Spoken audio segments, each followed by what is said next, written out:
Good morning. ആദ്യത്തെ തന്നെ ഒരു അടിപൊളി സാധനം, ഒരു കിടുക്കൻ സാധനം.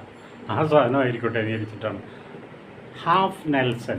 ഹാഫ് നെൽസൺ എന്ന് പറയുന്നത് ഈ സംഭവം നമ്മുടെ ഈ മാർഷ്യൽ ആർട്സിലും അതുപോലെ തന്നെ റെസ്ലിങ്ങിലൊക്കെ ചില ആൾക്കാർ ഉപയോഗിക്കുന്ന ഒരു പരിപാടിയാണ്. അവരുടെ ഒരാളെ കീഴടക്കാൻ വേണ്ടിയിട്ട് ചെയ്യുന്നതാണ്. ആളുടെ കൈയുടെ ഇങ്ങനെ പൊക്കിയിട്ട് അയാളുടെ അതിൽ കൈയിട്ടിട്ട് അയാളുടെ നെക്ക് പതുക്കെ പിടിച്ച് താഴ്ത്തുക. ഇങ്ങനെ പിടിച്ച് ഇരുത്തി കഴിഞ്ഞാൽ മറ്റേ ആൾക്കൊന്നും ചെയ്യാൻ പറ്റില്ല. അങ്ങനെ പിടിക്കുന്നതിനെ പറയുന്നതിനാണ് ഹാഫ് നെൽസൺ എന്ന് പറയുന്നത്.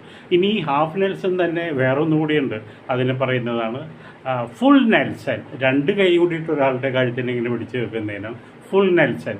ഇംഗ്ലീഷുകാർ സമ്മതിക്കണം, നെൽസനെ കൊണ്ടാവുന്ന മണ്ടയിൽ. അപ്പോൾ ഹാഫ് നെൽസൺ എന്ന് പറയുന്ന ഇതാണ്.